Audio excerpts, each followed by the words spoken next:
একটা মেয়ে যদি চায় যে আমি আমার ইজ্জত ধরে রাখবো, কোনো ছেলের ক্ষমতা নাই সেই ইজ্জত নষ্ট করে।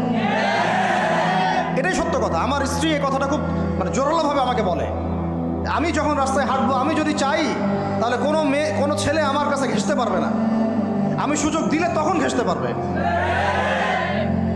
একটা মেয়ে যদি চায় যে একটা ছেলে আমার সাথে ইটিস পিটিস করুক, সে ছেলে করবেই করবে। একটা মেয়ে যদি চায় যে একটা ছেলে আমার পর্যন্ত আসতে পারবে না, আমি আমার ব্যক্তিত্ব গায়রত বজায় রাখবো, আমি ডিস্টেন্স মেনটেন করবো, আমি কোনো সুযোগ দিব না, ছেলে সুযোগ পাবে না কখনো। এত সহজ না। সর্বোচ্চ তখন কি করতে পারে, ধরে 10 জন মিলে ধরে ওকে জোর করে তার সাথে কিছু করতে পারে। ওরকম কিছু করলে তো আল্লাহর গজব নেমে আসবে। ওই যে সারা আলাইহিস সালামকে তুলে নিয়ে গিয়েছিলেন একটা বাদশা, মনে নেই আপনাদের? সারা আলাইহিস সালামকে একটা বাদশা এরকম উঠাই নিয়ে আসছে। আর সারা আলাইহিস সালাম সবচেয়ে সুন্দরী মেয়েদের একজন ছিলেন পৃথিবীর ইতিহাসে, ইব্রাহিম আলাইহিস সালামের স্ত্রী। তখন তিনি